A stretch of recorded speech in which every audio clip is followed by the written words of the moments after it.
Keep yourself in the loop of everything football on the Golden State Media Concepts Football Podcast. The latest news on and off the field, be it college football, Big Ten, SEC, Big 12, Pac-12, ACC to the NFL. We've got you covered. Listen to the Golden State Media Concepts Football Podcast.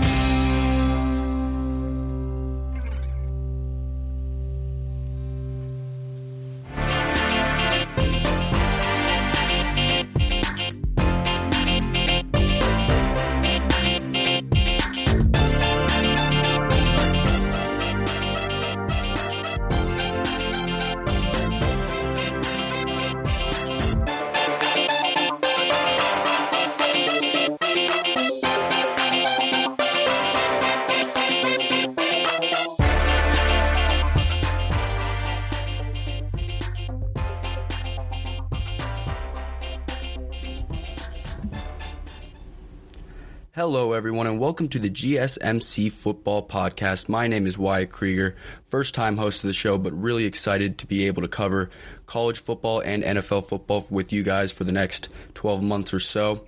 Before I get to anything else, I wanted to get into a little introduction of myself. I'm from Sterling, Virginia, about 30 to 45 minutes outside of Washington, D.C. I currently go to Virginia Tech University. I'm a junior, majoring in sports media and analytics. I've covered all sorts of different sports for Virginia Tech so far. I'm currently covering the Virginia Tech baseball team, which has been a lot of fun. I've explored student radio, sports broadcasting, and I have a podcast here at Virginia Tech. So that's all been great. But why I'm here today is because I'm an NFL fan, first and foremost. So my NFL fandom is pretty passionate. I'm watching games all day, every day, Sunday during the NFL season. I am a Bears fan, so that may remove some bias from my resume, but I think I can cover the league in an unbiased scope. I watch every game during the season, like I said.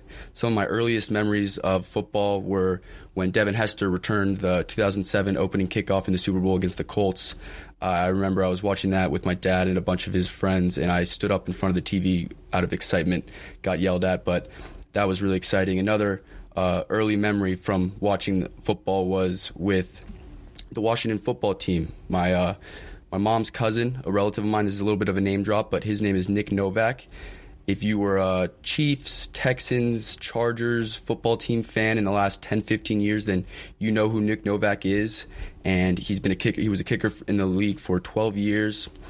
I'm related to him, so I got to go see a few of his games when he was on the Washington football team. I got to see a game-winning kick live in person, so that was incredible. But really why I love the NFL is just the parity week to week it brings. It's different than any other sport that I watch. Basketball, you normally have a handful of teams that are going to win. Are going to win, but in football, anything happens week to week. Any team, any given Sunday can win. So, above all else, let's get to today's episode. We have a jam-packed first episode for you guys. I'm going to cover quite a few topics. The first being the big news this week, Dak's monstrous $160 million contract extension with the Cowboys. I'm going to talk about Russell Wilson and Deshaun Watson's futures, two top five quarterbacks in the NFL that could be on the move in the future. And I'm also going to cover the rest of free agents who did not get the franchise tag. I'm going to go into their best destinations, where I see them fit in the future for the 2021 season. I'm also going to talk about the recent salary cap drop, all of the franchise tags that went on this week in the NFL season, what a franchise tag even means for these teams. And guess what? We also have the draft coming in 50 days. So I'm going to go over my favorite prospects in this year's draft, what teams I see the best fits for them. I'm not going to do a mock draft just because I'd rather do one closer to the draft when we find out more through free agency or what these teams prefer, because so much happens on draft night with trades and whatnot. So let's get into it. Dak Prescott, guys. Dak Prescott signed a 4-year, $160 million contract on Monday. This includes $126 million guaranteed, and it's an NFL record $66 million signing bonus. So let's just step back and think about that for a second, because $66 million, I'm not sure when the signing bonuses come into effect, but all I know is in the foreseeable future, Dak Prescott is going to wake up with $66 million just in his bank account, which is crazy to me. And it's awesome to see someone who's worked so hard, someone who's playing a game that they love, and they're getting rewarded for it. So $66 million signing bonus, $75 million due in his first year. And when you average out the contract through 4 years, it's $42 million for the first 3 years on average. So a lot of money. And he's getting paid as a top quarterback. And look, that's just what the market is for quarterbacks of his caliber. So Dak Prescott was named, with this contract, Dak Prescott is the second highest paid quarterback of all time. Like I said, this is what the market is for upper echelon quarterbacks. It keeps going up every year. And in next year, some other quarterback who might not be better than Dak Prescott, could be better, will get paid more. And that's just going to keep happening. That's the way the salary cap, that's the way the market for quarterbacks works. And it's the most coveted position in all of sports. So he's been one of the most consistent quarterbacks since 2016. My questions don't concern why the Cowboys made this deal. But one of my first questions is really just why this deal took so long for Jerry Jones and the Cowboys to get done. So I'm going to get into that and everything else that is involved with this deal. So why did this contract take so long?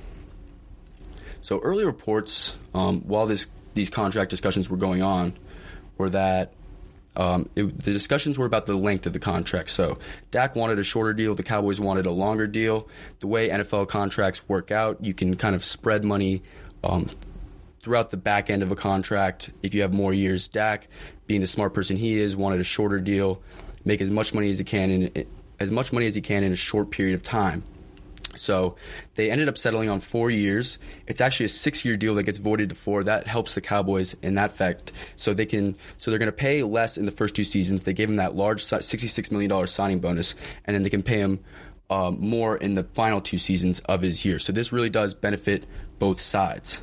Now, Dak can also hit the market after 4 years. So if all of this goes poorly, Dak gets injured again, or the Cowboys aren't winning and they need to completely rebuild their team, Dak in 4 years can make another record-setting contract. So I immediately thought of Patrick Mahomes, who signed that 10-year, $500 million contract with the Chiefs. So when you look at it, Dak Prescott, obviously Patrick Mahomes is going to be making more money in that span, but I don't know, because if Dak Prescott ends up hitting the market again, after 4 years, he can get another insane contract. So that just kind of puts into scope how much money Dak Prescott is making and how much money he kind of set himself up for in the future. So really cool to see a contract like that, and I think this benefits both sides as well. So was this the right decision for the Cowboys? A lot of people are debating this right now. It helps both sides. Dak Prescott is in the market value. He got paid for his market value at quarterback. But is this the right move? I think 1,000% yes. So Jerry Jones, he's always liked to reward his players for their performance. And look, Dak has been a top-tier quarterback since he joined the league in 2016. And if you look at the Cowboys' extensions that they've handed out in recent history, you have Ezekiel Elliott, which is a questionable decision. You have Amari Cooper and Jalen Smith. They all got huge extensions from the Cowboys. So you'd think the quarterback was the number one priority, and that's why it kind of stuck out to me that why are they taking so long to make this deal? But they finally got it done. They had paid all these other skill position players, and you just had to get the quarterback right. So that offense is truly set up for the future. But overall, people are going to hate Dak. I get it. He's a Cowboy. They have the whole America's team persona. People hate the Cowboys. I'm not a fan of the Cowboys. I never understood why they were America's team. They haven't been that good since I've really been watching the NFL. But I mean, people hate Dak. I really like Dak. I'm a huge fan. So he was a 4th-round pick in 2016. Projected backup role. He ends up taking Tony Romo's job after Tony Romo has a bunch of injuries. He outplays him in training camp. And really, he's just exceeded all expectations since he got drafted at that 4th-round pick. So just shows the work ethic he's had, the mindset he's had. But I mean, if you're really going to question a Jerry Jones decision, you have to question that Zeke Elliott contract that they paid him a few years ago, because really they're paying him around $14 million next season. It's been proven over recent history that you don't pay NFL running backs that sort of money. And when you look at what the Cowboys got out of Tony Pollard, their Ezekiel Elliott's backup last season, I mean, geez, I really think Jerry Jones wishes he had that decision back, and I think if he could, he would make a different decision, because Tony Pollard looked great when Zeke was out, and I don't know, the running back position is so inconsistent and you can find value everywhere, that I don't know, that was probably the biggest regret of Jerry Jones in recent memory. So here's some of the on-the-field positives for Dak Prescott. So he really has separated himself as one of the top quarterbacks in my mind, although some people don't think he has. He turns 28 in July, so really he hasn't even reached his peak at the quarterback position. Most quarterbacks start to reach their peak at around 30 years old, and he's only 28, so he's still young. He is coming off a compound fracture and dislocation of his right ankle. He suffered that in Week 5 against the Giants. I remember watching that game. I remember Tony Romo saying, hey, Jim Nantz, I think his shoe came off. And then I remember one of my friends saying that, and that was so I thought that because that's what everyone was saying around me. But then the more I just kept looking at it, they zoomed in on it so many times, and that was really just a gruesome injury to see, and you hate to see that. But it is just an ankle. As much as that injury was gruesome, it's an ankle. He was without a limp during his press conference this week. He had no boot, no cast, and when he was asked about it in the press conference, he said, "I will be ready when it matters." So that injury should not be a concern for Cowboys fans. And if you think Jerry Jones made this decision without liking what he saw from Dak Prescott's recovery process, then I don't know. So I think they definitely liked what they saw out of Dak Prescott's recovery in his ankle injury. And also, if you look at what Alex Smith did with his leg literally almost being amputated, he could have never walked again, had to get skin grafts, muscles removed from his quad and put into his leg. And you saw him playing meaningful NFL games last year. So I just think with the modern technology in 2021, it's not really a concern that Dak shouldn't be able to come back from this injury. So I'm going to get into a little bit of a stat dump for Dak Prescott. He is 42-27 with 17,364 passing yards to go along with 106 touchdown passes and 40 interceptions in his career so far. He has a Cowboys record 7 400-yard passing games and 24 rushing touchdowns. So really, he's doing everything you want out of the quarterback, and he brings that mobility factor. He's a big physical guy. He will run through you. He will put his body on the line, and that's something the Cowboys didn't have with Tony Romo, and they have with Dak Prescott, and that's something you kind of need in the modern-day NFL. So another thing, before his injury, Dak Prescott led the league in passing before that Week 5 injury. So that's kind of the biggest thing when I'm analyzing this contract is how bad the Cowboys were without Prescott. And after that injury, the team really just fell off. So they had a 2-3 start with Dak Prescott through 5 games, but the offense was averaging 32 points per game. Dak played incredible in their loss to the Browns. That was an absolute shootout. And he trailed 26-7 against the Falcons. Common theme for the Falcons in the year 2020, but he trailed 26-7 against the Falcons, came all the way back, won that game. So some incredible performances early on. He was playing at the top of his game through 5 games this year. And then he gets hurt. Andy Dalton comes in, who is a serviceable backup, but they went 4-3 down the stretch. The offense had too many weapons for Andy Dalton to completely sputter, but that the way that defense was playing early on in the season, there was just no way the Cowboys could recover from that Dak Prescott injury. So although they went 4-3 down the stretch, their offense started to figure things out, and their defense started to kind of pick up their play.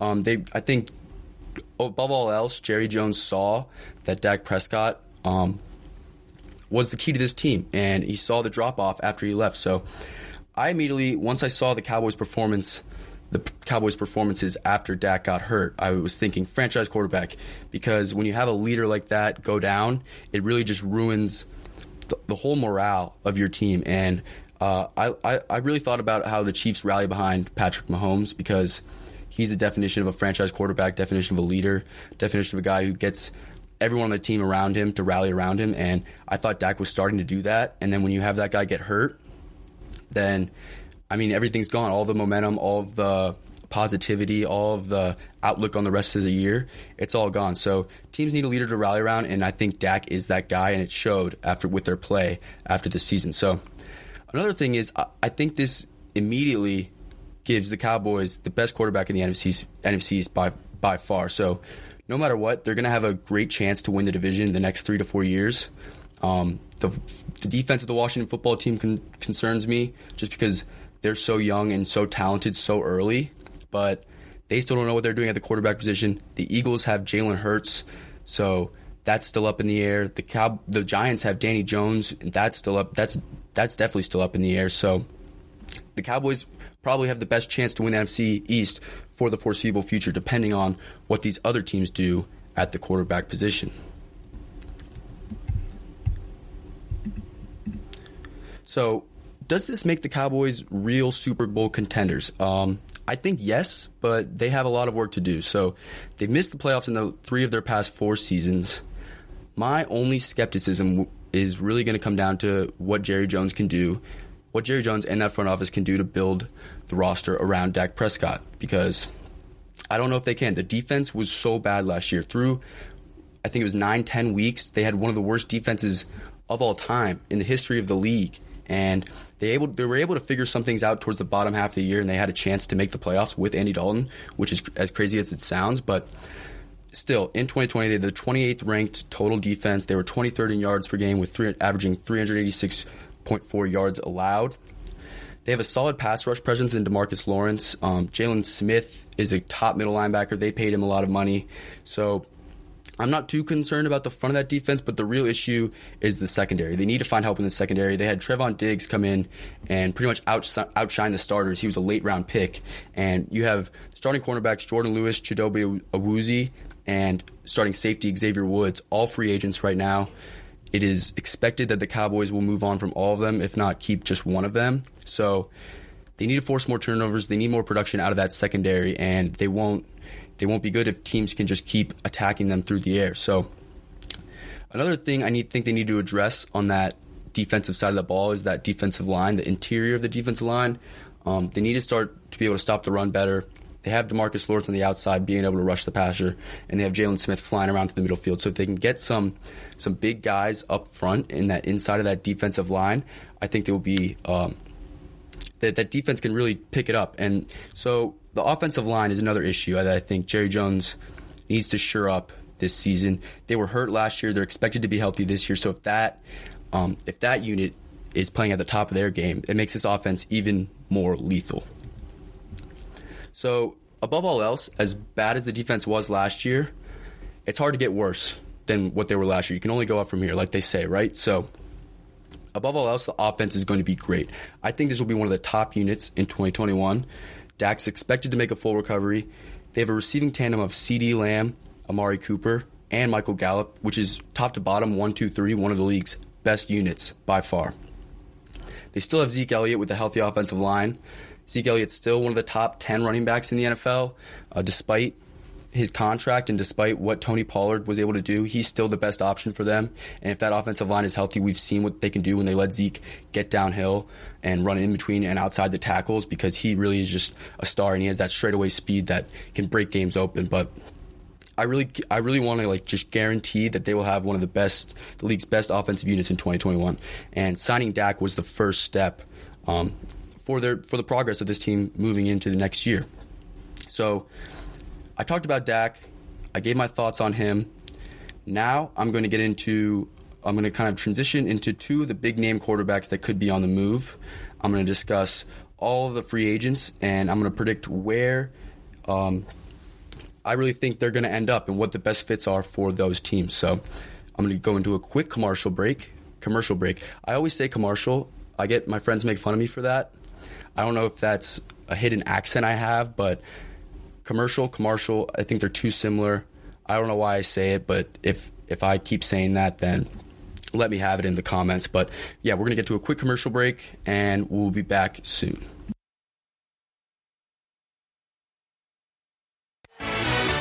Are you looking for help for your fantasy football team? Check out the GSMC Fantasy Football Podcast. Get today's best advice on who to start, who to sit, even who you should draft. From sleeper picks to red-hot lineups, they got it all covered for you. That's gsmcpodcast.com/fantasy-football-podcast. We'll cover traditional leagues, dynasty, PPR, even IDP leagues. When you need fantasy help, there's just one show to hit up. Don't forget to like them on Facebook and follow follow them on Twitter. Visit gsmcpodcast.com for more info.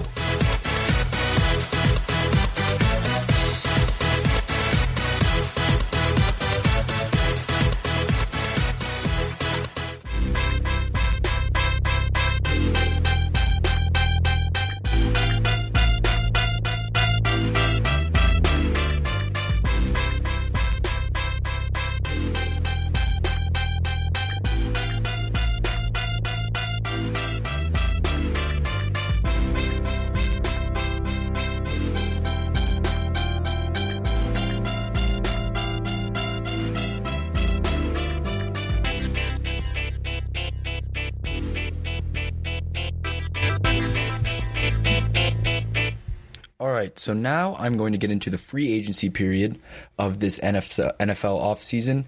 This is one of my favorite times of the year. Obviously, March Madness is going on right now, just starting up. Who doesn't love March Madness? But this is an NFL podcast. This is a football podcast, and I am worried about the NFL free agency period. So the league year begins at 4 p.m. next Wednesday. A lot of moves are expected to be made, and that 4 p.m. deadline is when teams can officially start signing free agents and the new league year officially begins. But really, one reason why this free agency period is so exciting is because there are two quarterbacks that could be on the move in Russell Wilson and Deshaun Watson. And those are two top 5 franchise quarterbacks. And it's really unprecedented to have two guys of this caliber possibly on the market for this year. Although they are not free agents, both have two unique situations they're dealing with where they could be playing for different teams next year. So, like I said, they're two complete different scenarios, but there's also a lot of talented players that are in the market right now. I'm going to get into all of my favorite free agents and what teams they best fit. But first, I'm going to start with Russell Wilson and what is going on in Seattle. So, a few weeks ago, Russell Wilson's camp released some information that he was unhappy in Seattle. They have not formally requested a trade, but it seems like the relationship has some conflict there. He has a no-trade clause in his contract, but there were specific exemptions from 4 teams: the Cowboys, the Saints, the Bears, and Las Vegas. After Dak Prescott signed his extension, like I talked about, and the Raiders recently have backed Derek Carr. They've given their full support. They want to move forward with Derek Carr. So that really leaves the Saints and the Bears as the final 2 candidates for possibly getting Russell Wilson this offseason.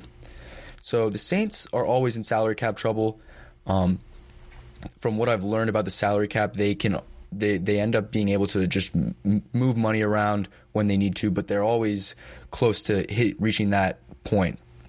So their GM always does a great job of maneuvering the cap, but it seems unlikely that they will be able to make a move for a quarterback of this price and this caliber. So when it really comes down to it, the Bears seem like the front runners as the most desperate team for a quarterback. If you've watched the NFL, you know the Bears have always had quarterback issues. They've been in quarterback hell, so to speak, for the past 2 decades, and Russell Wilson could come in and immediately fix that. So the Bears are desperate, and I see the Bears as the front-running candidate to lead Russell Wilson, or to land Russell Wilson this offseason. So when did all of this start with Russell Wilson? It did come out of nowhere, I would say myself. When I first saw Russell Wilson wants out, I was shocked. But although it's not that cut and dry, it comes down to Russell Wilson and Pete Carroll's relationship. So they've won a Super Bowl. They made playoffs. They've made the playoffs 8 times in the last 9 seasons, which is absurd. It's absurd to think that Russell Wilson's been playing in the NFL for the last 9 seasons. But he's been as solid as they come. He's a true winner. He goes to the playoffs. He's clutch. And I see this situation as very similar to the Tom Brady situation in New England. You had Tom Brady and Bill Belichick play for all those years, winning all those Super Bowls. And although Tom Brady wasn't playing up to his level, he wasn't playing bad. And they had that loss to the Titans in the playoffs. And I think you just had those two egos of Bill Belichick and Tom Brady kind of going at each other. And they were finally kind of just tired of that relationship, and they wanted to move on. They wanted to start something new. And when quarterbacks are with the head coach for so long, things kind of start to take a turn for the worse. So I'm not sure if that's exactly what's happening with Pete Carroll and Russell Wilson, but there are a lot of similarities there. So it was reported in Week 11 of the season that Wilson stormed out of an offensive meeting when he was trying to offer insight as to what he wanted done done from a protection standpoint. And so that was the first sign. The second sign is just overall he's been getting hit way too much. He's been sacked 394 times since entering the league, which is on pace to be the most sacked quarterback of all time, which is pretty insane when you consider how well he's played, and he's just been under duress running for his life literally for his whole career. And so Seattle hasn't found out a way to kind of shore up that protection for him, and I think that's starting to get frustrating as well. So, but more specifically, in 2020, he had a Week 9 loss to the Bills. This was a defining moment for this offense because after that moment, Russell Wilson had started to throw a lot of turnovers. He was making a lot of risky plays. They lose to the Bills. The Seahawks kind of started to scale that offense back. Like I said, to limit turnovers, and the offense just did not perform well for the rest of the season. So before that game, they were top 3 in the league based on expected points added per play. They were the top 3 in the league. And then after that game, from Week 9 on, they fell to number 18 the remainder of the season. So that's a huge, huge drop-off. So they really sputtered down the stretch. They were able to win games and make the playoffs due to their defense kind of picking up their play. It was weird. Their offense was so good in the beginning. The defense was awful, and it kind of flipped that latter half of the year. But he's also getting hit. He doesn't seem to meet eye to eye on their offensive philosophy, and he's definitely voiced that he wants more of a say in the franchise direction as the franchise quarterback. So all of these things kind of culminating into one is, where will he end up? So one thing that I also think people need to consider for Russell Wilson is he's been in Seattle for 9 seasons. What if Russell Wilson just wants to be in a bigger market city? He's literally one of the stars of the NFL, one of the best quarterbacks in the league. What if he just wants to be out of Seattle? Nothing against Seattle, but you don't hear people talking about how much fun they have in Seattle. And it is worth noting that the 4 teams that were in his no-trade clause were Chicago, New Orleans, Las Vegas, and Dallas. Those are 4 huge market cities. So I don't know if it's his wife Ciara, him talking. I don't know if it's just a change of heart, kind of just taking a step back and looking at things as a whole. But I could definitely see Russell Wilson just wanting a change of scenery, and that could be what makes him move out of Seattle. So, do I really think that they're going to end up trading him? I don't. I really don't, because it's hard to see Seattle give up Wilson for any of these packages that I've seen from teams, and I haven't heard of any realistic scenarios from the Saints and from the Bears. The Bears are really the only destination I could see him fit because, as I said, they're the most desperate. So the one trade package I could see the Seahawks possibly accepting is Khalil Mack, take his big contract, Kyle Fuller, 2 all-pro defensive players, and then at least 2 first-round picks. It's probably going to be 3 first-round picks. So I don't even think Seattle would want that deal, but if Russell Wilson really wants to go to Chicago, it's kind of going to be out of their hands at that point. So if that's the package the Bears will give up for Russell Wilson, for their franchise guy, I don't know. The Bears are in a tough spot because they're desperate. They don't have much to offer, and they have those big contracts that they could sell off, but it's just not attractive for a team looking to trade away a franchise quarterback, a once-in-a-generation quarterback. So I honestly think when we're talking about the Bears, the best move for them as a franchise would be to sign a cheaper option like a Marcus Mariota and then go in the draft and try to find your future quarterback. But the true Bears fan in me wants to see them make a move for Russell Wilson. And at the end of the day, I know this team with Matt Nagy and Ryan Pace, this is their prove-it year. This is they're coaching for their jobs. They're coaching and GMing for their jobs. So I could see them taking a big swing on Russell Wilson. It's in his history. He's taken big swings in the past for Khalil Mack, for Mitchell Trubisky, and although not all of them have worked out, he's shown that aggressive nature as a general manager that I could see making a move at any moment now. So now I kind of wanted to get into Deshaun Watson. So this Deshaun Watson scenario is completely different compared to Russell Wilson. He has officially demanded a trade where Russell Wilson has his camp has floated out that he wants a trade.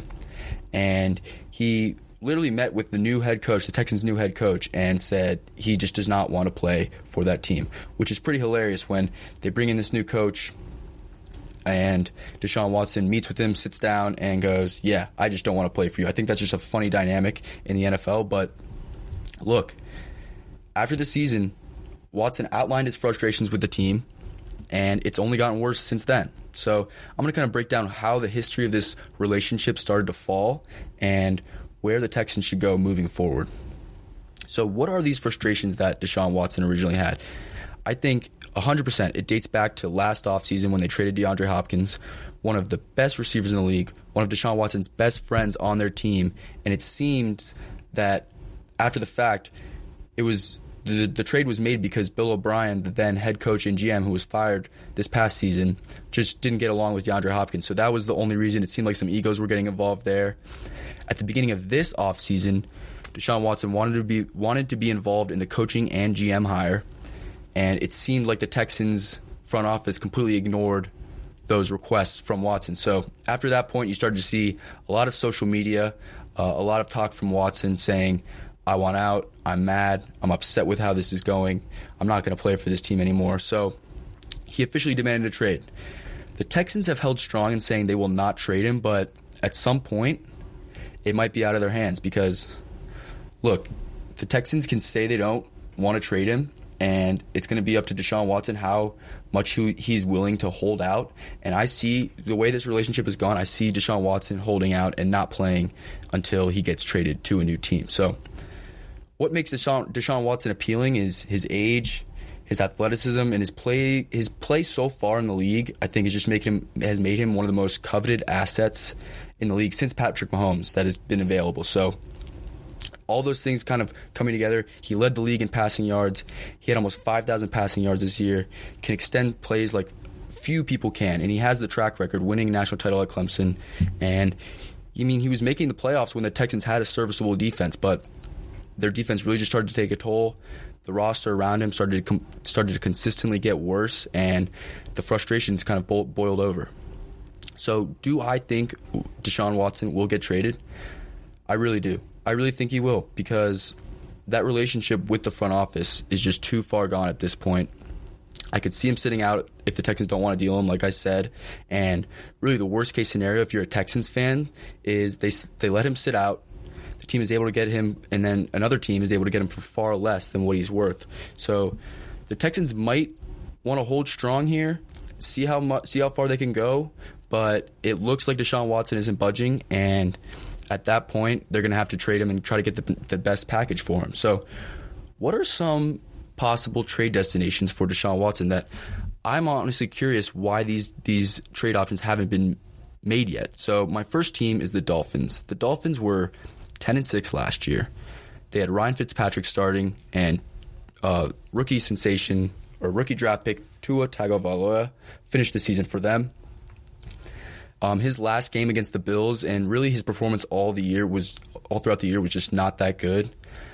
Deep in my gut, I feel like the Dolphins will stick with Tua, but reports after the season were literally saying that the Dolphins players thought Ryan Fitzpatrick should have been starting the whole league or the whole year. They thought he gave them the best chance to win, and they also just said they were not sure if Tua could be a franchise quarterback. So Tua obviously has a lot to work on, but that's one of those trades I can see happening because they have draft picks, they have draft capital to trade, and they can use Tua as a centerpiece for that trade. So you're losing Deshaun Watson, but you're getting this possible young up-and-coming franchise player in Tua. Even though I don't think he is, that's how the Dolphins could sell it. So I don't know why the Dolphins haven't made that trade yet.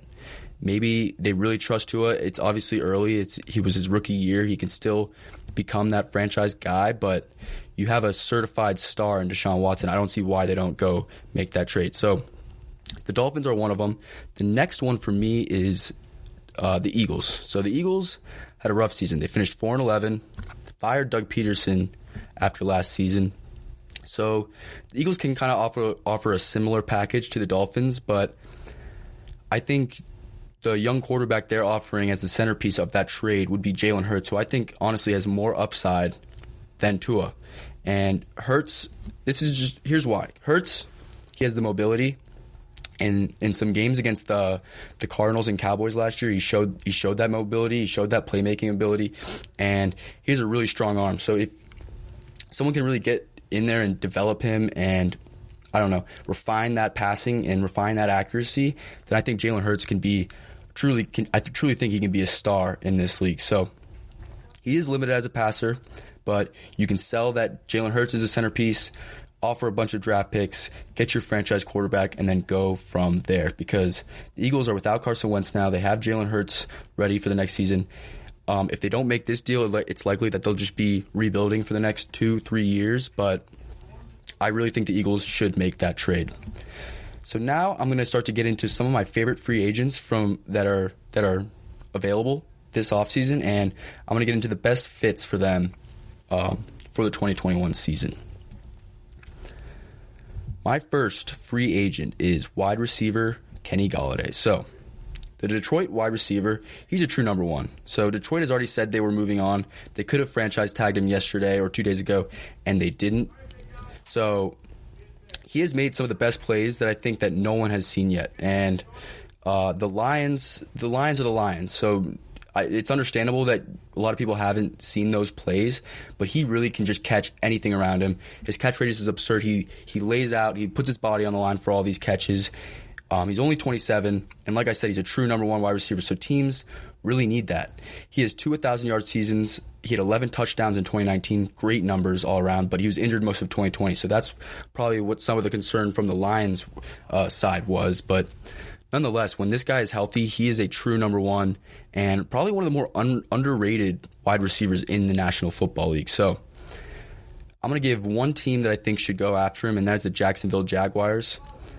I think this trade is unlikely, or this acquisition is unlikely, just because the Jaguars have a young core of like D.D. Westbrook, DJ Chark, Keenan Cole, but they still need a true number one wide receiver and true number one target for Trevor Lawrence. So I don't know if they are going to try to target that in the draft, but you get Kenny Golladay for a relatively cheap market price, and you're getting a true number one wide receiver that Trevor Lawrence can rely on.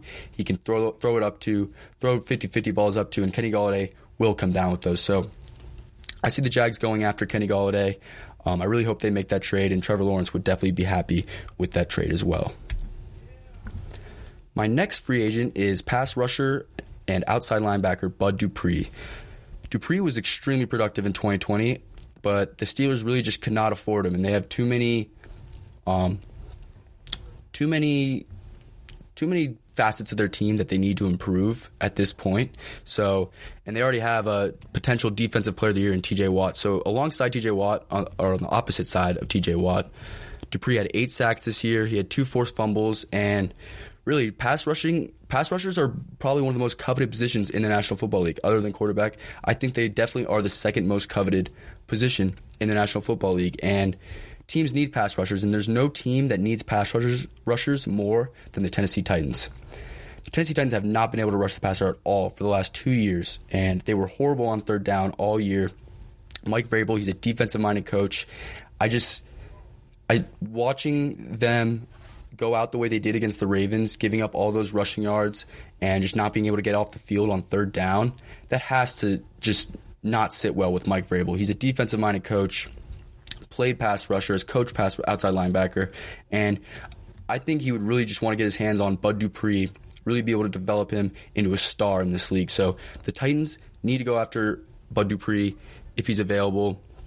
It's been a theme in Tennessee just to not have pass rush, and I think Mike Vrabel, it's going to be a priority for him to change that. So Bud Dupree could fix that issue right away in Tennessee. Aaron Jones, the Green Bay running back, he was one of the league's best in 2020, and it makes sense for the Packers to move on. He was really good, but they just drafted A.J. Dillon last year out of Boston College, and they started to get him more touches towards the end of the year, and I think they really liked what they saw from A.J. Dillon. And teams should avoid paying top dollar for running back. Like I said, I mentioned this earlier before when talking about Dak, but you should avoid giving running backs insane contracts just because it's been proven you can find top-tier running backs in this league late in the draft, in free agency. Look at the Buccaneers this year. The running back, playoff Lenny, Lombardi Lenny as some were calling him, that helped lead them to the Super Bowl. He was signed for nothing from the Jaguars. He was released for the Jaguars. They just picked him up, and he was extremely productive. So with running backs, there's so many other things around them on the team. They need a good offensive line. You need a good passing game to kind of keep defenses honest. So I don't think running backs should be paid, but if you are, Aaron Jones is the type of guy that you do pay for that position, because he had over 1,000 yards, 9 touchdowns, and he has breakaway speed. He also fits the modern running back mold because he can catch the ball extremely well, better than most running backs in the league. And I do think Jones is an exception to that running back rule, but if I were to pick one team to sign Aaron Jones this offseason, I would choose the New York Jets, because they still don't know what they're bringing in at quarterback. They had Frank Gore carrying most of the load, who I don't know how he's still in the league, but he's still chugging along. And whatever quarterback decision they make, Aaron Jones will immediately alleviate a lot of that stress. And he's an immediate running back one, and the Jets need playmakers. So Aaron Jones, I think, would be a perfect fit in New York under Robert Saleh.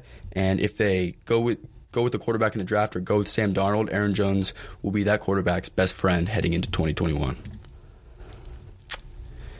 The next free agent, big name I wanted to mention, is Hunter Henry, the tight end for the Los Angeles Chargers. So Hunter Henry, I think he still has plenty of good years left. He had 4 touchdowns and only 600 yards in 2020, but he's been dealing with injuries. When he's healthy, he's one of the best, most efficient tight ends in the league, and he's one of the most productive and reliable tight ends in all of football. Catches everything, runs great routes. And immediately, right when I saw Hunter Henry on the free agent list, I thought Patriots. I thought Patriots should get him. They haven't had the impact players Bill Belichick loves to have at the tight end position in quite some time, since Rob Gronkowski, quite literally. And they have $70 million in cap space. So Bill Belichick will probably be looking to spend a lot this offseason. And I think he would love to utilize Hunter Henry's skills in that offense. I'm not sure what they're doing at quarterback, if they're staying with Cam Newton, if they're going to try free agency, or if they're going to go to the draft. But no matter what, Hunter Henry will thrive in that Patriots offense. And I think that's really exciting, a really exciting option for Patriots fans moving forward. My last free agent that I wanted to talk about is left tackle Trent Williams. So Trent Williams, he's still a stud, and he came from the football team. He demanded a trade from the football team, went to San Francisco. He's 32 years old, and there were injury concerns going into San Francisco, but he stayed completely healthy after he left the Washington football team. So he was dominant for Kyle Shanahan and the 49ers. He's really just like an anchor for that offensive line. He was pancaking guys, and one team definitely came to mind when I saw Trent Williams on this list, and that is the Seattle Seahawks. Like I mentioned, Russell Wilson is on pace to get sacked more than any quarterback in the history of the NFL. You need that left tackle, that blindside position. You need that. You need the most solid option there. And if Trent Williams is available, he has at least 2 more, maybe 3 more prime years left at left tackle. So I think it's a no-brainer for Seattle to go after him, and it could help sway Russell Wilson to stay in Seattle at the end of the day. So Trent Williams, Seattle, that's where I'd like to see him go. And now I'm going to transition to a commercial, and we're going to get into our next segment, which is going to be who got franchise tagged. Look, I'm going to be honest. Franchise tag is one of those words that you hear all the time throughout the NFL offseason, and I think most casual fans don't really know what it meant. So I'm going to try to explain that. The salary cap number dropped this year, a lot of that due to COVID-19. I'm going to explain what that means for the league going forward. But first, we've got a quick commercial. I'll be back soon. Thanks. Tired of searching the vast jungle of podcasts? Now listen close and hear this out. There's a podcast network that covers just about everything that you've been searching. Hey! The Golden State Media Concepts Podcast Network is here. Nothing less than a podcast bliss with endless hours of podcast coverage. From news, sports, music, fashion, cooking, entertainment, fantasy football, and so much more. So stop lurking around and go straight out to the Golden State Media Concepts Podcast Network. Guaranteed to fill that podcast itch.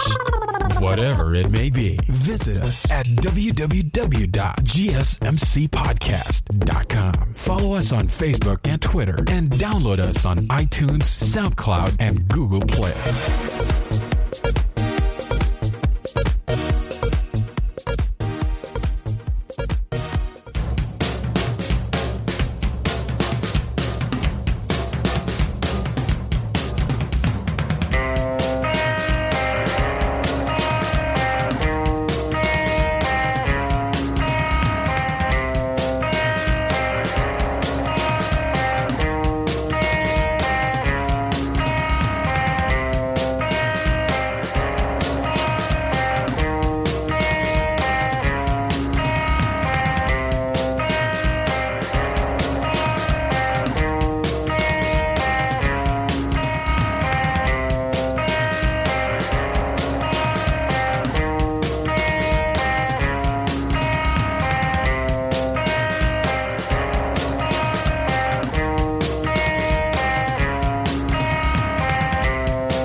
What is up, everyone? Now that I just went over the free agency and the free agents and the big-name quarterbacks that are going to be on the board this offseason, I'm now going to talk about a hot topic in the NFL this week, which is franchise tags. So I'm going to go over franchise tags, what franchise tags are, what teams have used franchise tags on notable players so far, why they can be somewhat unfair to top players of their position in the league, and I'm also going to get into the salary cap drop because some players believe that the recent salary cap drop due to the coronavirus can lead to one of the more chaotic off seasons in NFL history. So I'm going to get into that, and I'm also going to talk about other notable moves that have been happening around the league this week as free agency really starts to heat up before the new league year.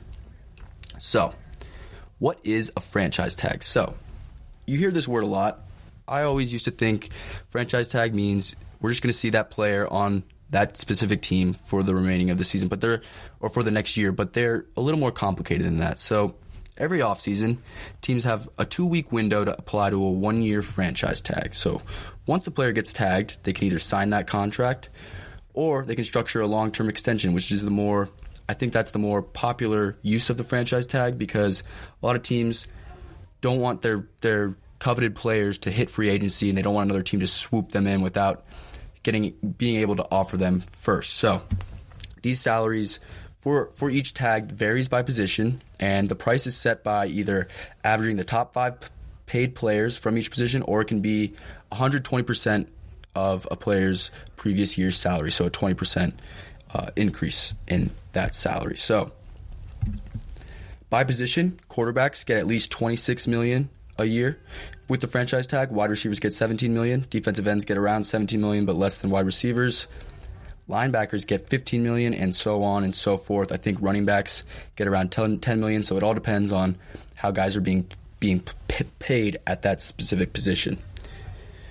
So teams only can use this once a year, and they can only use it on one player. You can use it on the same player different years, but yeah, you can only use one tag per year. There's different types of tags. There's an exclusive franchise tag, which means players can't negotiate at all with other teams. There's a non-exclusive franchise tag where other teams can make an offer, and then the team that has that player can match that offer and take the player.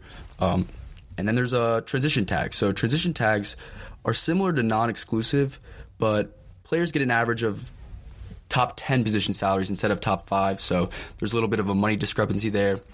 And once the tag is applied, teams have until mid-July to renegotiate the contract. So like I said, the most common use for these franchise tags is to not let a player they want hit free agency, they want to keep them around, and then negotiate a more long-term deal to save some money and get under the cap for the foreseeable future.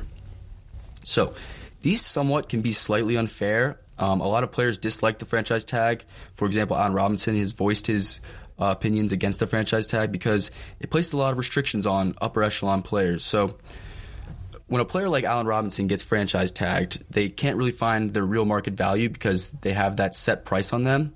And if they wanted to go explore free agency, then they could go interview with a bunch of teams, test the waters, and see what their actual worth is rather than getting a set number just put on them. So that's somewhat unfair.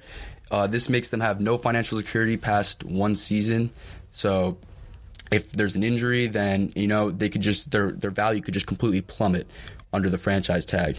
Now, players can hold out. That's really the only leverage they have in this situation, but that's asking a lot of a player to put their public perception on the line, put their reputation with the fans on the line, and so most players don't do that, but it has gotten to that point before. So most cases, players work out a deal before the tag comes into place in July, which is the deadline for them to restructure or make that deal. So now I'm going to get into what players have gotten tagged so far and what does that mean for these teams moving forward. The first player I wanted to discuss is Allen Robinson. So this one was the obvious one. It had to be done. The Bears have a lot of uncertainty at the quarterback situation, so I don't think they wanted to make a long-term deal without knowing what direction they were going to go with the quarterback. But you couldn't let a player of this caliber and a player this talented go for nothing in return. So in 2020, Allen Robinson caught a career-high 102 passes for 1,250 yards, and he's only 27, which is pretty remarkable considering everything he's been through. He had a torn ACL in 2017 with Jacksonville, and he's really played with really bad quarterbacks over the years. He's had Blake Bortles, who's a backup / bouncing around the league, and he's played with Mitch Trubisky, who's a failed first-round pick for the Chicago Bears, and he's still been that he's had that production there no matter what. So I really want to see Allen Robinson play with an upper echelon quarterback, and I just think if you give him a Russell Wilson or someone who's slightly above average, maybe even just average, then his numbers will go up even more, which is ridiculous. So, like I said, he's a true number one receiver. I would argue top 5 in the league.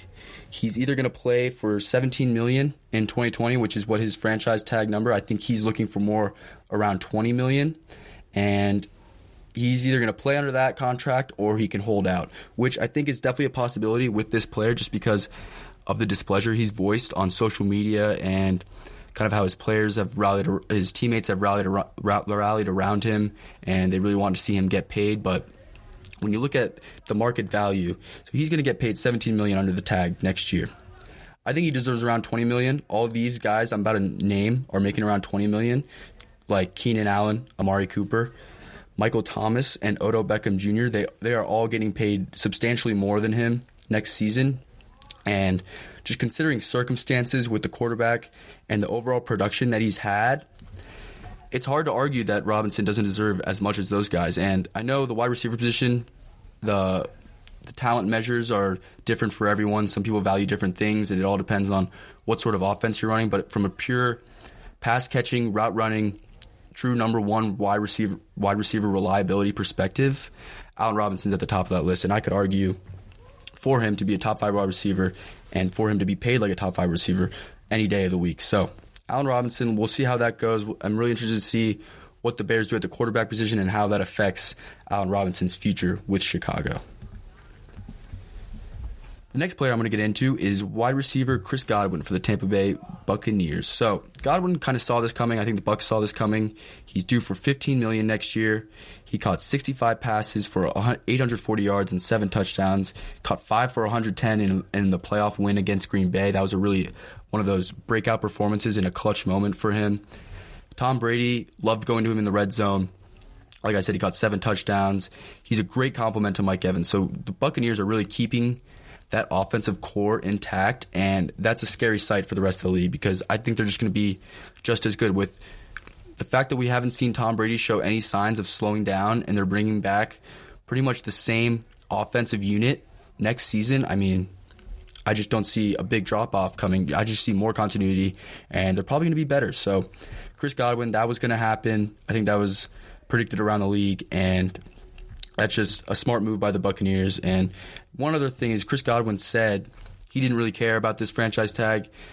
He knows his worth. He knows he could probably be worth more than $15 million if he hit free agency, but he said he prioritizes happiness over a couple $1 million, which is pretty cool to see in the NFL today as someone who wants to stick around and win championships with the greatest quarterback of all time. So Chris Godwin locked up with the Buccaneers. The next player I want to talk about is the Giants defensive end Leonard Williams. He really had a breakout year in 2020.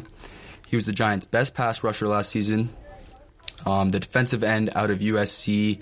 The plan is likely to sign him in the long term because it would be around a $20 million cap hit for the Giants this season if they let that tag stand. And the Giants really can't afford that when you look at all the numbers they have with the salary cap going forward. So they're going to have to restructure a deal, a long-term deal, to get under that cap. But yeah, he had a career-best 2020 season, finished with 11.5 sacks. He had 30 quarterback hits, good for third in the NFL. And really, when you look at his value for the Giants itself, he had 41 quarterback pressures, which were seventh among interior defensive linemen, but he also had more quarterback pressures than any other Giants defensive lineman combined. So the Giants defense really was a solid unit last year under new head coach Joe Judge, and they had to shore up an emerging star that they have, and I expect a long-term deal to get done soon for Leonard Williams. The next player I want to talk about is Brandon Scherff. Brandon Scherff, it's the second consecutive year he's gotten this franchise tag from the Washington football team. He's a right guard. He will receive $18.3 million in the 2021 season. Reports out of Washington are that he is going to try to sign a long-term deal. There are some durability issues with Scherff. He hasn't played all 16 games since 2018, so that's not something you want out of a long-term extended right guard. But he really has been one of the best interior offensive linemen in the NFL since he joined the National Football League. So he became the first Washington player to be a first-team All-Pro since 1996, which is pretty remarkable considering all the players that have come through Washington. And coaches have raved about his blocking inside, and they really love his blocking and screens, which Washington loved to utilize with Alex Smith and Antonio Gibson and Jared McKissick last season. Now, this all depends on what Washington will do at quarterback. I expect them to take a swing in the draft, but overall, solid move by the Redskins. This was predicted as well by most in the league, and solid move by the football team to shore up Brandon Scherff, the right guard out of Iowa. The next player I wanted to discuss is Marcus Williams. So, the first thing I think of is when I think of Marcus Williams is the Minneapolis Miracle, because if you think about that game, everyone remembers the Minnesota Miracle with Case Keenum and Stephon Diggs. Marcus Williams was a safety that quite literally could have just pushed Diggs out of bounds, but instead he tried to make a diving play, a diving tackle, completely whiffed. Diggs was able to elude the defenders and then score a touchdown as the time expired. Just one of the more heartbreaking losses for Saints fans, and Marcus Williams took a lot of heat for that, but that really shadows how great of a player he is, because he had his best season in 2020. He had 59 combined tackles. He had 7 passes defensed, and he had 3 interceptions. According to Pro Football Focus, Williams registered a 78.6 Pro Football Focus grade in 2020, which ranked 6th among safeties, so his impact was really felt this year. He's had 13 interceptions in 60 games with the Saints, so I don't really know how the Saints will keep him and get under the cap unless they structure a long-term deal that benefits and is really structured for the back end of that contract, because the Saints right now are sitting at almost $60 million over the cap. Like I said before, the Saints are always close to the cap or maneuvering under the cap, and they are $60 million over, which is by far the worst in the NFL. So I believe they want him around long-term, but they also have players like Marcus Lattimore, their cornerback, and their right tackle, their left tackle, Ryan Ramczyk, who they need to shore up long-term deals for. So I don't know how the Saints are going to do it, but I think they'll figure it out. They always do, and they'll end up being a 10-7, 11-5 team next year. Don't know who's playing quarterback for them yet, but if they have that defensive tenacity that they have with Marcus Williams and then Marshawn Lattimore in that secondary, then they're going to be a solid team no matter what. So, what other free agency updates have been going on around the league? The Chiefs, the Super Bowl runner-ups released 2 former starting offensive linemen in Mitchell Schwartz and Eric Fisher.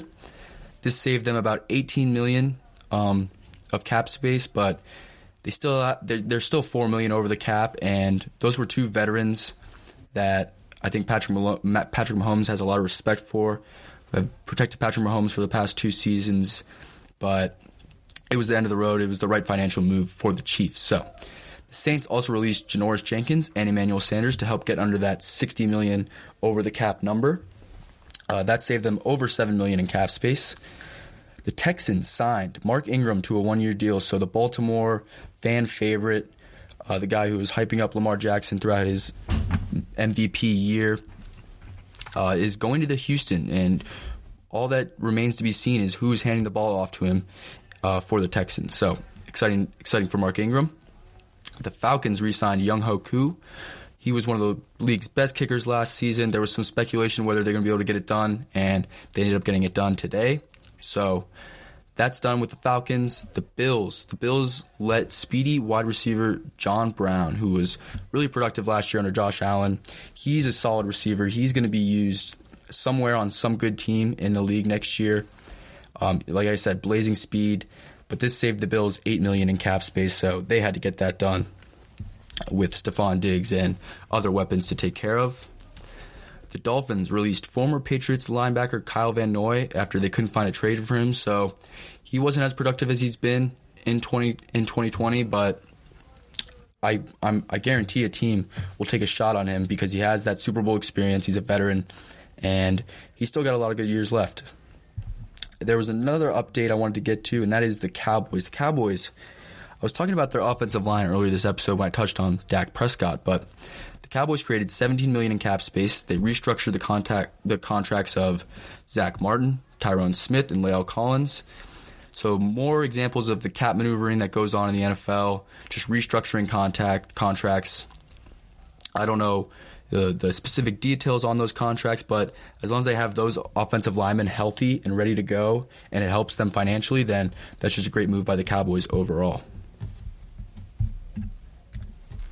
So another recent news story in the NFL is this salary cap drop that was just announced on Wednesday. So this is the first salary cap reduction in the league since 1994.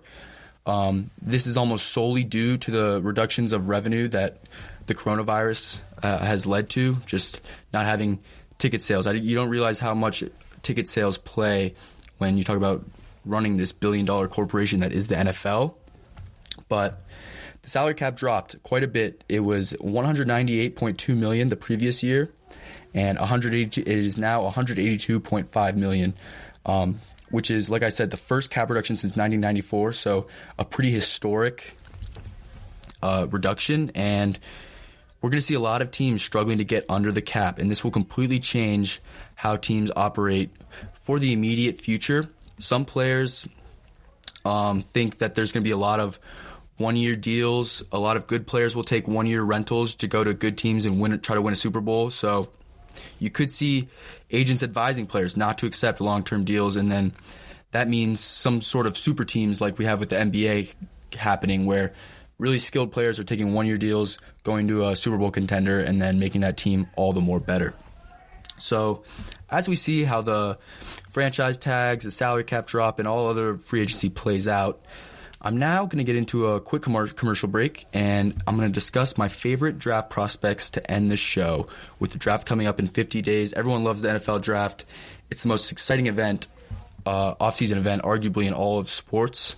And I'm going to get into all of that because this draft should be quite the doozy. So I'll see you guys soon.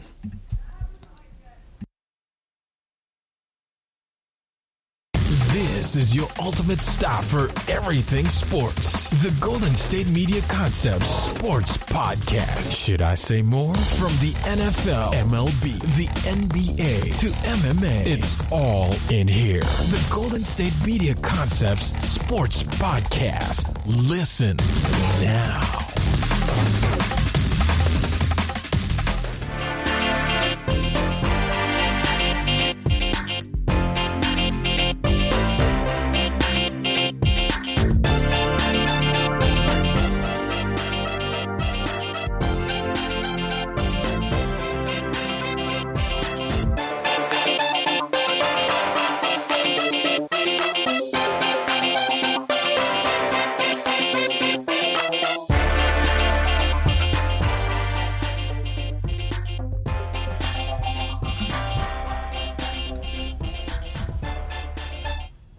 right, so it is time for my final segment of today's show, and it is draft time. So the NFL draft is always so exciting. There's always so much unpredictability.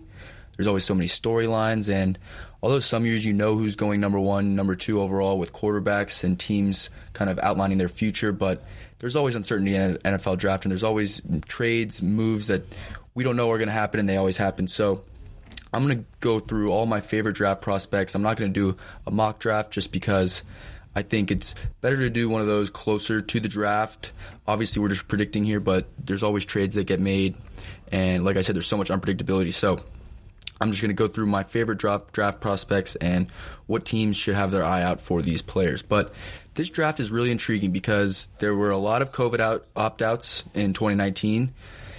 This means there were more players available than ever, and there was little film on a lot of these guys. So the draft is 50 days away. NFL Network's draft analyst Daniel Jeremiah says that more than any year, this draft's a mystery. He said, "You're watching a kid who played a season against great competition in the SEC this year, and you're comparing him to a kid who opted out, maybe played 9 or 10 games in 2019, and you haven't seen him play football in over 400 days.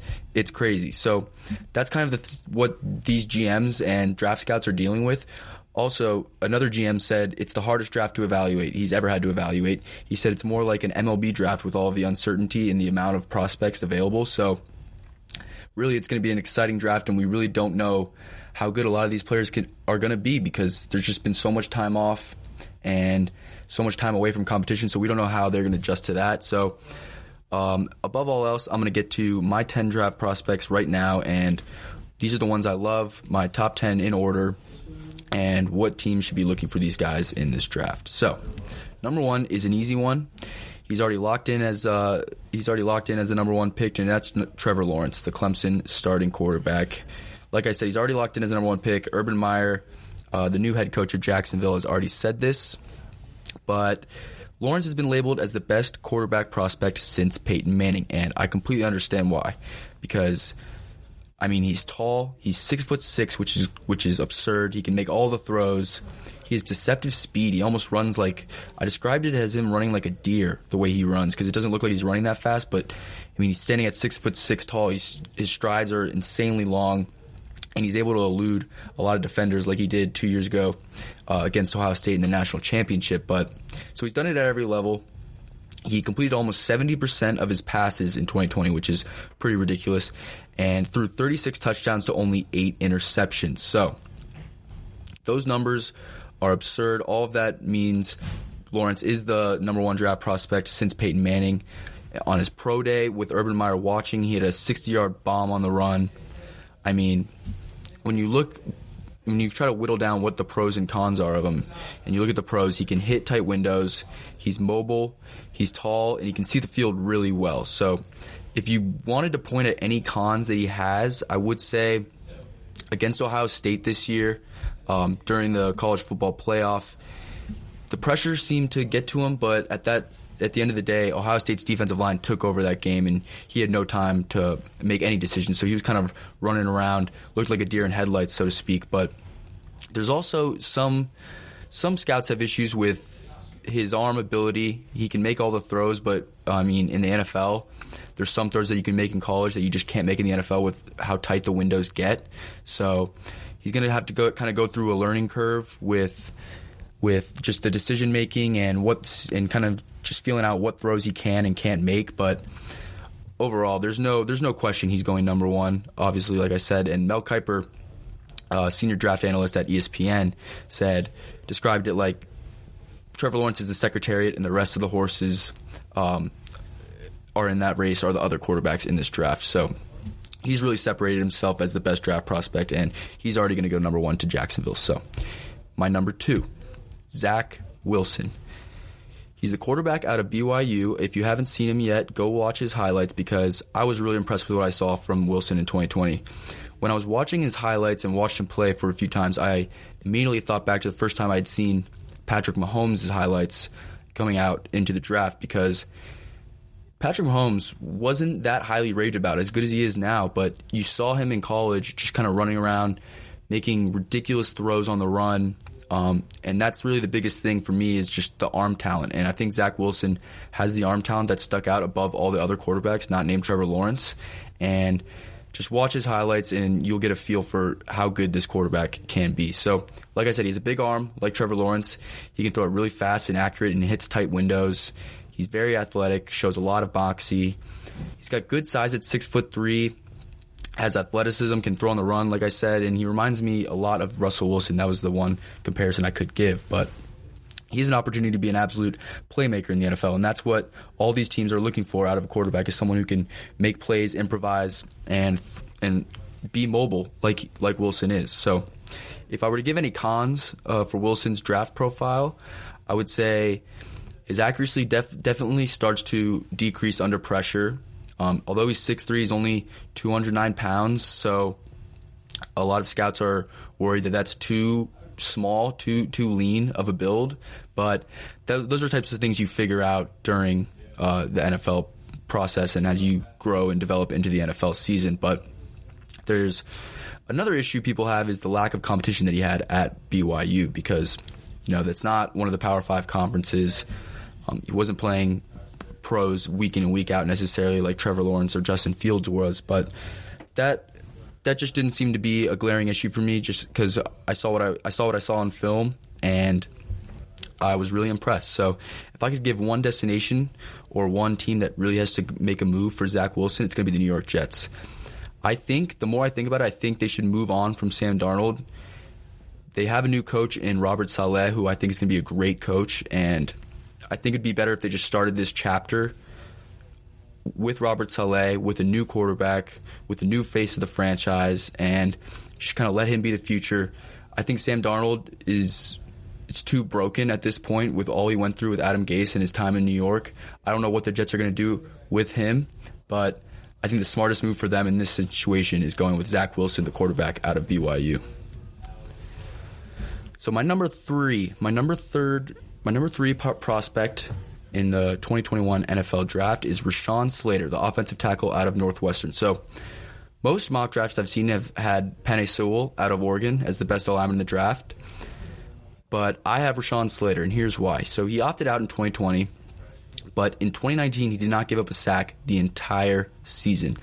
And he really is raved for his performance against Ohio State's Chase Young, who was the Defensive Rookie of the Year, absolute beast of a playmaker for the Washington football team. And when Slater went up against him, Chase Young did not get close to the quarterback. He had one sack in the game on the other side of the ball, but when Slater was lined up in front of him, he did not get close to the quarterback. So I think that says a lot. He played against Big Ten competition. He's 6'3", 305, which is somewhat small, but you see a lot more nowadays. Modern O-linemen are kind of more athletic. They have shorter builds, but I mean the strength can still be there, and the size can not necessarily all be there for a player. But I don't really care about the size. He can play multiple positions on the line, and he has really good feet. So really, I think what modern NFL teams are looking for out of their offensive linemen is the versatility that Slater has. I've seen a lot of teams have him interviewed. I've interviewed him and talked to him about being a center. He's obviously most comfortable at tackle, but like I said, he's versatile. He has confidence. He said earlier that he is the best tackle in the draft. And, yeah, I think Slater projects the best. I'd rather take him over Penei Sewell. If I could pick a destination for him, it would be the Cincinnati Bengals. They really need a versatile O-lineman that they can do a lot of different things with. Dealing with injuries, that's always crucial to have an O-lineman that can step in at different positions. And we saw with Joe Burrow last year that they need to protect him. That needs to be their number one concern. They could go with Penei Sewell, but I think Rashawn Slater is the more versatile and better choice for the Cincinnati Bengals, and he'll be teamed up with Joe Burrow for a while now in Cincinnati if they go with that choice. My next pick, or my next prospect, is Justin Fields. He's the Ohio State quarterback, has a lot of good experience against a lot of good teams. He's a 6'3", 228 frame. Same height as Zach Wilson, but 20 pounds heavier, so that should show you about his build. He has a huge arm. Some of the throws he was making against Clemson in the college football playoff semifinals were just absolutely ridiculous. Throwing it 60 yards with a guy draped all over the receiver, just putting it right in the basket. Those were crazy. He can throw on the run, which is just a common theme with the quarterbacks in this draft, just because that's the way the NFL is going. But he really is a legitimate running threat, and he's crazy fast. He played through an injury in that semifinal game against Clemson, where it looked like he for sure broke his rib, and it was absurd. It was absurd that he came back into that game and was still making throws, and then played in the national championship game when he was still in pain. Some cons, I would say, are the Ohio State quarterback history. They are yet to have a true solidified NFL starter, and the last Ohio State quarterback prospect to come out and that was drafted highly was Dwayne Haskins, who obviously fizzled out in Washington pretty quick and is now a backup for the Pittsburgh Steelers. But it's going to be up to him to change that narrative. He somewhat tends to stare down his first target, and overall he just needs to do better at recognizing defenses at the next level. But those are things that I think he'll be able to fix quickly. His overall just athleticism and talent just sticks out to me. And if I were to pick one destination for Justin Fields, I would choose the San Francisco 49ers. This is really intriguing to me because I just think the 49ers, with where they're at in Jimmy Garoppolo, it seems like they're trending towards moving or parting ways between Kyle Shanahan and Jimmy Garoppolo at the quarterback position. But I would love to see him grow under Garoppolo for a year and then take over in Kyle Shanahan's offense. I think it's a perfect fit. It's a dynamic offense that runs the ball. They protect the quarterback, and Justin Fields would thrive in San Francisco with those weapons that they have. I really want to see the 49ers take a swing at someone here, and Fields is probably the best fit for that team. My next draft prospect is Caleb Farley, the cornerback out of Virginia Tech. So I got to see Caleb Farley firsthand in 2019. He is as locked down of a corner as they come. He's the consensus number one corner in the draft. Even though he opted out in 2020, he has somewhat of an interesting story. He played wide receiver until 2018, started playing corner in 2018, and then shined in 2019, which is where he really just boosted his draft stock. He had 4 interceptions, and quarterbacks were just avoiding him constantly. So although he didn't play, the film is out there, the ability is out there, and I think scouts have their mind made up that Caleb Farley is the number one cornerback on the board. So some pros are his size, his quickness, his overall athleticism. He was a high school quarterback. Those stick out. He's really good in man coverage and has excellent ball skills. But if there were to be some criticisms of his play, I would say, again, the not playing for a whole season, that matters. I think teams would like to see him play more zone coverage. He can get lost a little bit compared to how good he is in man. And I think his tackling needs to improve at the next level because you can't be giving up big plays and just whiffing tackles in the NFL. That just can't happen. So if I were to pick one destination for Farley, I would choose the Dallas Cowboys because, like I talked about earlier, they need to shore up that secondary. There's a lot of unknown questions that need to be answered in that secondary, and Caleb Farley would come in as an automatic starter, and he would shore up the defense at all 3 levels and it would give them a lockdown corner that can start right away, like I said. So Caleb Farley to the Cowboys would be a huge pickup for them in solidifying their defense around Dak Prescott and his new contract, and then also just around Jalen Smith, DeMarcus Lawrence, and that defensive front that needs to play better. So Caleb Farley, go to the Cowboys. Caleb Farley. My next draft prospect is Devontae Smith, the wide receiver out of Alabama. Boy, was I impressed. I was really impressed with Devontae Smith in 2020. He was the Heisman. I mean, who wasn't? That was just an obvious statement to say. Who wasn't impressed with Devontae Smith? But the stat lines were just absurd. He had 1,856 receiving yards, 170 catches, and 24 touchdowns. He was literally just uncoverable the whole entire year. So when you look at his body of work, last year he started out as Alabama's second or third wide receiver on the depth chart. He was behind Jalen Waddle and was battling out for that second spot, but Jalen Waddle gets hurt and he comes in and just shines in his role. And I think a lot of GMs and teams took note of that because he just kind of had that chip on his shoulder, and he showed the work ethic to get better and improve every week, every year, every season. So on the field, what stands out to me is he's extremely fast, he's extremely quick, he gets immediate separation off the line. And when you watch that national championship game against Ohio State, he was just wide open every single play. And you want to credit that to all the other weapons that Alabama has and all the play calling, but you had to watch those routes that he was running. He was just completely losing defenders. My easiest comparison was to Justin Jefferson. He was second in Rookie of the Year voting this year, had an incredible year, similar to Randy Moss's rookie year. And Justin Jefferson's size isn't that great, like Devontae Smith, but he had the route running ability. He was an absolute technician at the wide receiver position, and he catches everything. So I think Devontae Smith can be another immediate impact player like Justin Jefferson. If there were any cons to his game, it's the size. He's only 6'1", and he's 175 pounds, which is pretty light to be an NFL receiver. And you could see him get pressed on the line. But at the end of the day, Justin Jefferson has relatively the same frame. And I think just the elusiveness and quickness and overall route running ability that he has, it's gonna outshine whatever weight or height or frame problems that teams see. So if I were to give one destination for Devontae Smith, I would choose the Miami Dolphins because, look, no matter what they do at quarterback, they need to get more weapons. They have Devontae Smith, who's somewhat emerged, but he's not really a true number one wide receiver yet, like Devontae Smith could be. And, I mean, I think he's the best receiver in the draft, and he's going to be an immediate impact player for the Dolphins if he gets there. So Miami Dolphins, I think, need to go after Devontae Smith early with that number 3 pick. And, yeah, just get Tua some weapons. If you're going to stick with Tua or you're going to go with Deshaun Watson, get him some weapons, get him a reliable target like Devontae Smith, who will be a star in Miami for years to come. My next prospect is another offensive lineman. He's Penei Sewell, the tackle out of Oregon.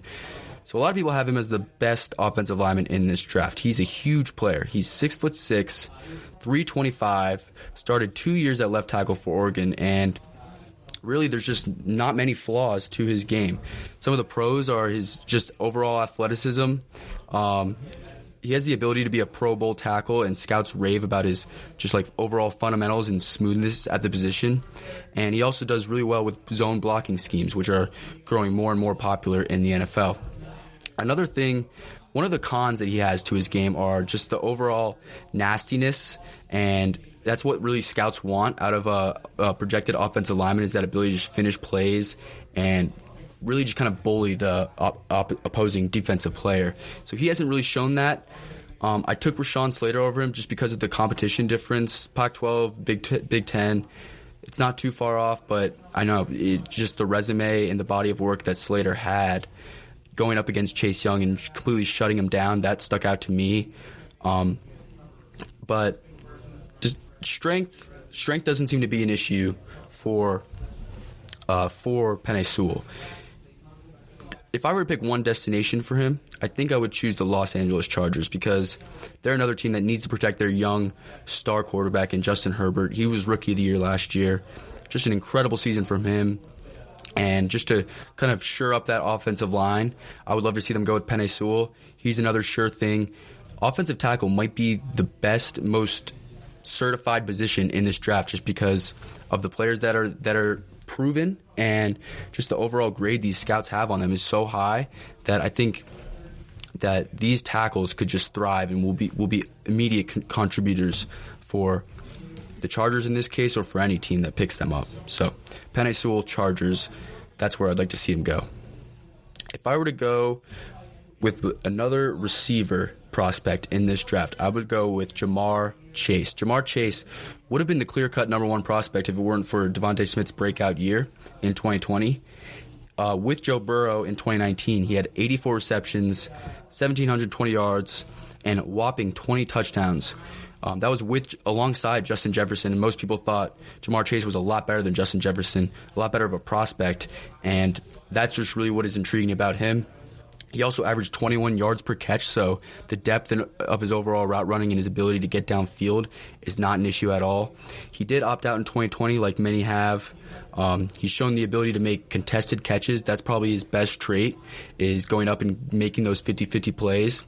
But he also has great yards after the catch ability, and his route running is solid, but I don't know. There's somewhat of a small sample size for his production, and you have to account for the fact that he was with Joe Burrow, and that team that was literally one of the best college football teams of all time. And a lot of scouts have questions on whether he can make the simple catches. Everyone knows he can make the contested catches, and some receivers in the past have been so good at those contested catches that they fail to make the simple plays. But I don't think that'll be an issue with Ja'Marr Chase. And the one destination I want to see him go is the Philadelphia Eagles. So the Philadelphia Eagles have whiffed at this position for quite some time now.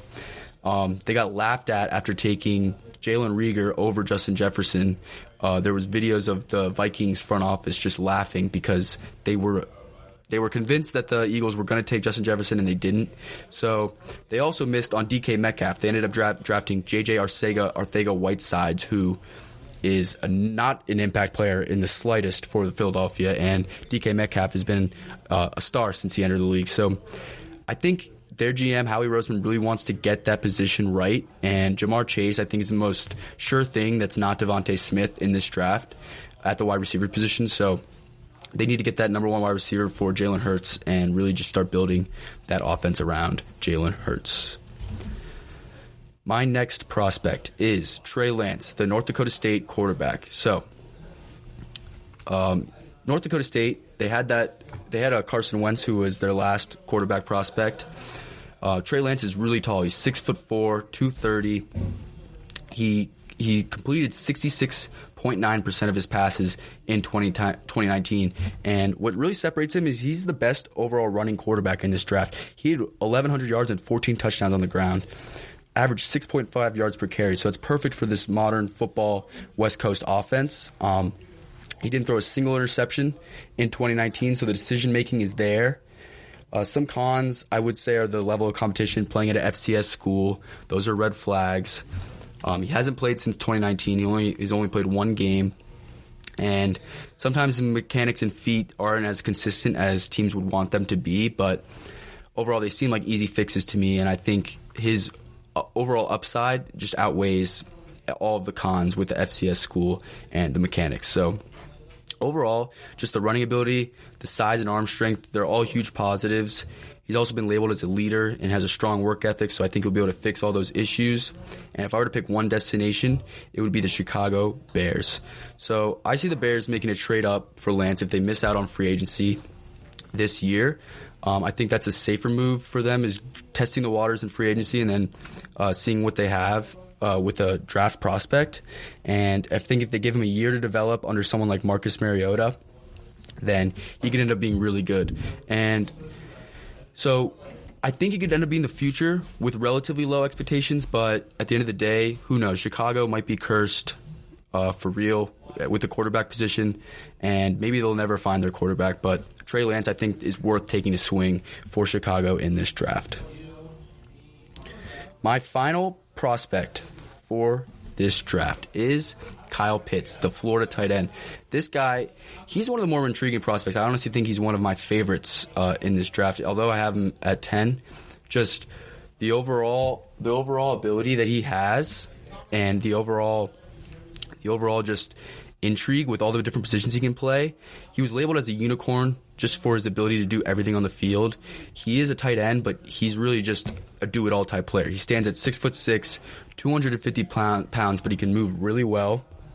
He had only 770 yards and 12 touchdowns in 2020, which is not bad at all for a tight end. But look at the stat line he had against Ole Miss in 2020.